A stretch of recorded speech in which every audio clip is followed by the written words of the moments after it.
Shalom, menjua-jua, Yahuwu.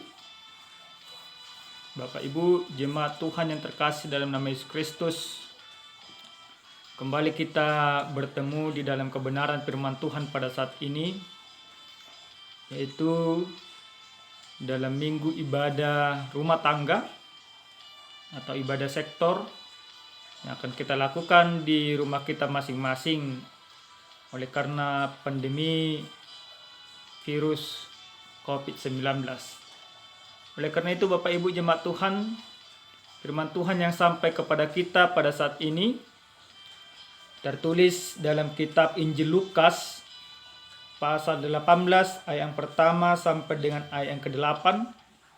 Saya akan bacakan untuk kita semua demikian firman Tuhan. Perumpamaan tentang hakim yang tak benar. Yesus mengatakan suatu perumpamaan kepada mereka untuk menegaskan bahwa mereka harus selalu berdoa dengan tidak jemu-jemu. Katanya, dalam sebuah kota ada seorang hakim yang tidak takut akan Allah dan tidak menghormati seorang pun. Dan di kota itu ada seorang janda yang selalu datang kepada hakim itu dan berkata, "Belalah hakku terhadap lawanku." Beberapa waktu lamanya hakim itu menolak. Tetapi kemudian ia berkata dalam hatinya, "Walaupun aku tidak takut akan Allah dan tidak menghormati seorang pun, namun karena janda ini menyusahkan aku, baiklah aku membenarkan dia, supaya jangan terus saja ia datang dan akhirnya menyerang aku." Kata Tuhan, "Camkanlah apa yang dikatakan hakim yang lalim itu. Tidakkah Allah akan membenarkan orang pilihannya yang siang malam berseru kepadanya? Dan adakah ia mengulur-ulur waktu sebelum menolong mereka? Aku berkata kepadamu, ia akan segera membenarkan mereka. Akan tetapi jika anak manusia itu datang, adakah ia mendapati iman di bumi?" Sampai di sana pembacaan firman Tuhan. Jemaat yang terkasih dalam nama Yesus Kristus, seorang bapak gereja yang bernama Martin Luther pernah berkata, "Doa adalah napas bagi orang percaya." Bahkan dia berkata, untuk menjadi Kristen tanpa doa tidak lebih dan tidak mungkin hidup. Yang artinya Martin Luther mempercayai sebuah kekuatan doa. Bahkan dia juga berkata bahwa doa merupakan hak istimewa bagi orang-orang percaya. Hak istimewa. Yang artinya seperti apa? Yang artinya hanya orang yang percayalah yang pantas untuk berdoa. Karena kita berdoa bukan mempergunakan akal, bukan mempergunakan pikiran, tetapi Paulus berkata kita mempergunakan roh. Oleh karena kita sudah dilayakkan Yesus Kristus sebagai anak, maka kita mampu mengatakan, "Ya Aba, ya Bapa." Dan orang yang sudah percaya kepada Yesus Kristuslah yang mampu menyampaikan doa-doa. Bapak Ibu, jika doa merupakan hak istimewa bagi kita, maka sudah seharusnya, sudah seyogianya kita mempergunakan hak istimewa itu untuk berbicara kepada Allah. Kebenaran firman Tuhan pada saat ini disampaikan oleh Yesus Kristus kepada orang-orang yang mengikuti Dia pada saat itu. Di sana ada dua kelompok orang, yaitu orang yang benar-benar percaya kepada Yesus dan juga orang yang tidak percaya, yang hanya ikut-ikutan saja, bahkan yang hanya mencari-cari kesalahan yang ada pada diri Yesus dan pengikutnya. Seperti para ahli Taurat, orang Farisi, orang Saduki dan lain sebagainya. Pada saat itulah Yesus memberikan pengajaran kepada setiap orang yang mengikuti Dia. Dia membuat sebuah perumpamaan yang benar-benar nyata di tengah-tengah kehidupan mereka pada saat itu. Yang benar-benar real, perumpamaan yang dibuat Yesus bukanlah perumpamaan yang tidak pernah mereka lihat, tetapi benar-benar yang mereka lihat faktanya. Tetapi perumpamaan yang Yesus sampaikan pada kebenaran firman Tuhan ini menceritakan antara dua orang. Di dalam kebenaran firman Tuhan yang sampai kepada kita pada saat ini, yaitu perumpamaan itu dikatakan antara hakim yang tidak benar, atau Yesus sebut hakim yang lalim. Berarti hakim yang lalim itu hakim yang benar-benar yang tidak takut kepada Allah, yang tidak takut kepada manusia, bahkan yang hanya memikirkan dirinya sendiri. Yesus katakan ada seorang hakim yang tidak benar. Suatu saat ada seorang janda yang datang menemui hakim itu. Beberapa kali janda ini menemui hakim itu, tetapi hakim itu tidak memperdulikan, bahkan tidak menanggapi janda itu. Tetapi oleh karena janda itu tidak mau capek, tidak mau lelah, dia terus berusaha, maka hakim itu pun akhirnya mengabulkan permintaan janda itu. Daripada saya disusahi seorang janda ini, maka aku akan membelanya. Itu yang dikatakan hakim itu. Bapak Ibu, di dalam kebenaran firman Tuhan ini tidak diceritakan apa sebenarnya persoalan yang dihadapi oleh janda itu. Tetapi yang pasti persoalan yang dihadapi oleh janda itu adalah persoalan semena-mena terhadap kehidupannya, ketidakadilan yang dirasakan. Bapak Ibu, janda yang digambarkan oleh Yesus di sini itulah kita. Itu gambaran kita. Kenapa Yesus gambarkan janda itu menjadi bagian dari kita? Kenapa tidak dia gambarkan seorang pengemis dan lain sebagainya? Karena memang janda ini benar-benar orang yang terabaikan, orang yang dikucilkan, orang kaum marginal yang tidak mempunyai hak-hak di dalam kehidupannya setiap saat. Atau dengan kata kasarnya, orang yang paling berdosa. Sementara hakim ini merupakan gambaran Allah sendiri. Tetapi bukan berarti Allah yang tidak benar, bukan. Tetapi hakim, gambaran bahwa Allah sebenarnya juga adalah hakim. Hakimnya yang menjadi gambaran. Bukan soal sikap, bukan soal kepribadian hakimnya, tetapi soal keputusan yang dibuat hakim ini. Inilah gambaran analoginya tentang Allah. Sekali lagi, bukan soal sikap, bukan soal perilaku gambaran hakim itu, tetapi soal jabatan dan kekuasaannya. Itulah sebenarnya gambaran Allah yang dibuat di dalam kebenaran firman Tuhan ini. Bapak Ibu, di dalam ayat yang pertama, Yesus sampaikan, janganlah jemu-jemu berdoa. Yesus mau ajarkan di sana bagaimana kekuatan doa dan kesetiaan orang Kristen dalam berdoa. Yesus mau katakan, ketika hakim yang tidak benar pun, yang lalim pun, yang tidak memperdulikan kebenaran Allah, yang tidak peduli kepada manusia, tetapi ketika dia dituntut, maka dia juga bisa mendengar.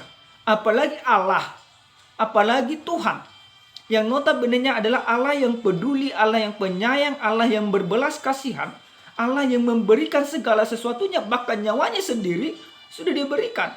Maka tidak mungkin Allah menutup telinga kepada setiap permohonan kita.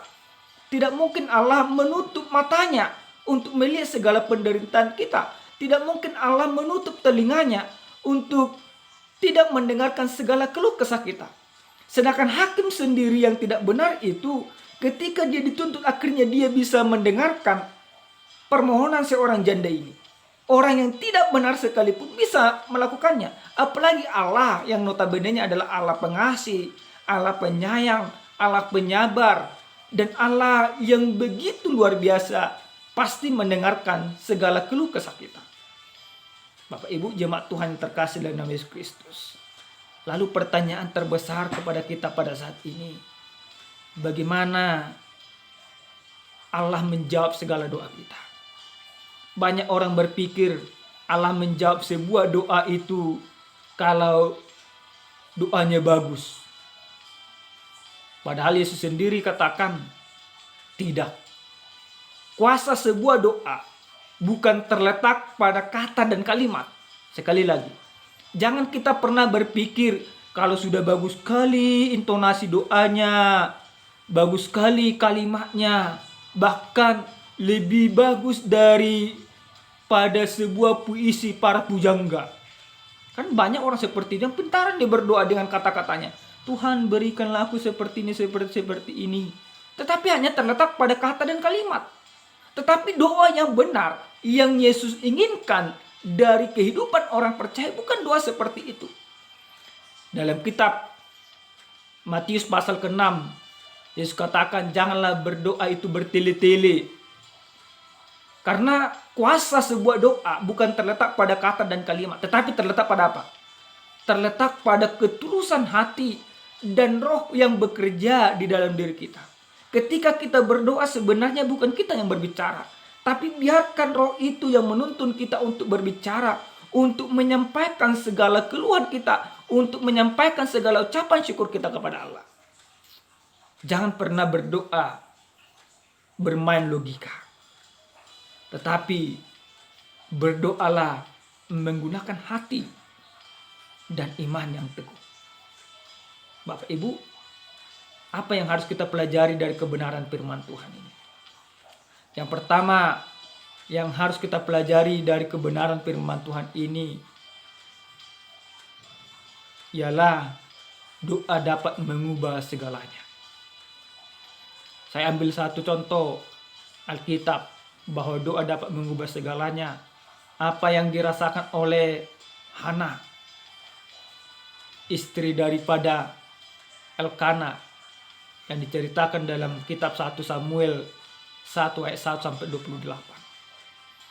Di sana jelas dikatakan bagaimana seorang Hana yang notabene-nya mendapat penindasan oleh karena dia tidak mempunyai keturunan. Dia tidak jemu-jemu berdoa kepada Tuhan. Dia memohon kepada Tuhan supaya hilang penindasan yang dirasakan pada saat itu. Maka satu-satunya cara dia harus punya keturunan. Walaupun memang pada saat itu dia sudah divonis seorang Hana yang mandul, yang tidak mungkin mempunyai keturunan, yang tidak mungkin bisa mempunyai anak. Tetapi oleh karena dia tidak jemu-jemu bermohon kepada Allah, dia senantiasa berdoa, dia senantiasa melipat tangan dengan ketulusan hati dan bercucuran air mata. Maka yang tidak mungkin, seseorang yang tidak mungkin mempunyai keturunan menjadi mungkin. Itulah kuasa sebuah doa. Kuasa sebuah doa itu terletak pada ketulusan hati. Maka doa yang mau diajarkan firman Tuhan bagi kita pada saat ini, bagaimana yang tidak mungkin itu menjadi mungkin. Apa yang kita pikirkan dalam kehidupan kita, Bapak Ibu jemaat Tuhan pada saat ini, sampaikan semuanya itu dalam doa. Jangan pernah berhenti untuk berdoa. Jangan pernah membatasi kuasa doa. Ibaratnya seperti ini, kita sering membatasi kuasa doa. Ibaratnya kita sekarang bermohon, Tuhan aku tahun depan mau seperti ini. Tapi ketika kita tidak mendapatkan seperti yang kita doakan, kita membatasinya. Kita menjadi kecewa oleh karena permintaan kita. Doa bukanlah seperti itu. Hana percaya bahwa Allah akan mendengarkan segala doa dan keluhannya. Maka pada saat itu dia terus berdoa menuntut kepada Allah, bermohon kepada Allah supaya Allah memberikan apa yang dia minta. Dan akhirnya apa? Akhirnya Allah berikan seorang anak kepadanya, yaitu Samuel. Dan akhirnya Hana katakan apa? Anak yang diminta. Hana pun mempersembahkan Samuel untuk melayani Tuhan di bawah kekuasaan Imam Eli pada saat itu. Itu kekuatan sebuah doa yang sudah ditunjukkan oleh Hana. Yang kedua, di dalam Alkitab ada juga satu contoh yang sangat sederhana yang sering kita dengar, yaitu dalam kitab Lukas pasal yang pertama, yaitu doa dari seorang Zakaria. Imam Zakaria yang notabene-nya sudah tua dan istrinya juga Elizabeth yang sudah sangat tua. Mereka berdoa terus-menerus kepada Allah. Bahkan ketika Allah secara langsung menjawab doa dan berbicara langsung kepada Zakaria, Allah katakan kepada Zakaria, "Zakaria, tahun depan engkau akan mempunyai anak. Istrimu akan melahirkan," yang dimaksud dengan Elizabeth. Tapi Zakaria tidak percaya dengan janji yang Tuhan sampaikan pada saat itu. Kenapa? Dia bermain logika. Logikanya, bagaimana seorang yang sudah berumur bisa mempunyai anak? Karena dia tidak percaya kepada Allah, maka pada saat itu dia menjadi bisu sampai Yohanes lahir. Setelah Yohanes lahir, maka Zakaria pun bisa berbicara. Dan Zakaria memberikan nama kepada anak yang lain Yohanes sesuai dengan amanat malaikat yang datang menjumpainya. Jadi firman ini mau katakan kepada kita, yang pertama sekali, doa dapat mengubah segalanya. Asalkan apa? Asalkan kita tidak jemu-jemu berdoa kepada Tuhan, bermohon dan tetap setia kepada Tuhan. Yang kedua, dari kebenaran firman Tuhan ini juga mau katakan kepada kita bagaimana orang kita kenal lewat doa-doanya. Sekali lagi, seseorang orang Kristen harus berdoa dan harus kita kenal dari kuasa doanya. Bukan terletak pada kata-katanya, tetapi pada kualitas doanya di dalam kehidupannya. Seseorang yang berdoa di dalam kebenaran akan firman Tuhan, seperti yang Tuhan inginkan, seperti yang Yesus inginkan, berarti dia harus kita kenal lewat segala perbuatannya. Jangan dia pintar berdoa, tetapi tingkah lakunya tidak sesuai dengan doanya. Pernah kami melihat seperti itu. Setiap malam, setiap pagi dia berdoa, bahkan ketika dia disuruh di dalam gereja untuk memimpin doa syafaat. Alangkah baiknya kata-katanya. Tapi setelah lepas dari peribadahan, setelah lepas dari doanya, alangkah malangnya nasibnya. Dia penuh dengan kemarahan, dia suka mencaci dan lain sebagainya. Tidak demikian. Maka Yesus katakan di dalam kebenaran firman Tuhan pada saat ini, dalam ayat yang ke-8, "Aku berkata kepadamu, ia akan segera membenarkan mereka. Akan tetapi jika anak manusia itu datang, adakah ia mendapat iman di bumi? Adakah kita menghidupi doa kita? Adakah kita hidup benar di hadapan Tuhan? Adakah kita beriman kepada Tuhan sesuai dengan doa kita?" Kalau Martin Luther katakan bahwa doa adalah hak istimewa bagi orang percaya, maka pergunakan hak istimewamu dengan apa? Dengan cara engkau berdoa kepada Tuhan, dengan cara engkau hidup benar seperti yang Tuhan inginkan. Itu yang dikatakan oleh kebenaran firman Tuhan pada saat ini. Yesus analogikan atau Yesus umpamakan manusia itu janda dan hakim itu adalah Allah. Jika hakim itu yang tidak benar bisa mau mengabulkan permintaan seorang janda ini, apalagi Allah yang penuh dengan kasih. Sering sekali kita yang tidak mau datang kepada Allah. Sering sekali kita berpikir bahwa Allah meninggalkan kita. Sebenarnya bukan Allah yang meninggalkan, tapi kita yang meninggalkan Allah. Allah senantiasa mengasihi kita. Allah senantiasa memberikan yang terbaik kepada kita. Tapi sering sekali kita lari dari kebenaran firman Allah. Maka Yesus katakan di dalam pengabulan sebuah doa dalam kitab Matius pasal 7 ayat 7-8. Siapa yang meminta, mintalah maka akan diberikan kepadamu. Carilah maka kamu akan mendapat. Ketuklah maka pintu akan dibukakan bagimu. Siapa yang meminta akan mendapat, akan diberikan. Siapa yang mencari akan mendapat, dan siapa yang mengetuk pintu dibukakan baginya. Yang artinya apa, Bapak Ibu jemaat Tuhan? Yang artinya pergunakan hidupmu dan berdoalah terus dalam kehidupanmu. Maka Tuhan akan memberikan segala sesuatu sesuai dengan permintaan kita. Dia adalah Allah yang pengasih. Dia adalah Allah yang peduli. Dia adalah Allah yang penyayang. Pertanyaan Yesus kepada kita, adakah iman ditemuinya di bumi ketika dia datang? Maka kita harus menjawab dengan iman kita. Ada. Aku akan tetap beriman kepada Tuhan. Aku akan tetap percaya kepada Tuhan. Apapun situasinya, apapun kehidupan yang ku alami, apapun persoalan yang terus datang kepadaku, tetapi aku tidak akan meninggalkan imanku untuk percaya kepada Yesusku, Tuhanku yang sudah mengasihiku. Dan aku akan menunjukkan imanku lewat perbuatanku kepada saudara-saudaraku. Yakobus katakan dalam Yakobus pasal 5 ayat ke-16, dua orang benar bila dengan yakin didoakan, maka besar kuasanya. Maka tetaplah berdoa. Apapun yang kita inginkan, doakan itu. Dan ikuti doamu dan hidupi doamu sesuai dengan tuntunan dan kehendak Yesus Kristus. Jadilah orang-orang yang setia, yang berdoa kepada Tuhan di dalam segala situasi yang ada. Amin. Tuhan Yesus memberkati kita semua. Shalom.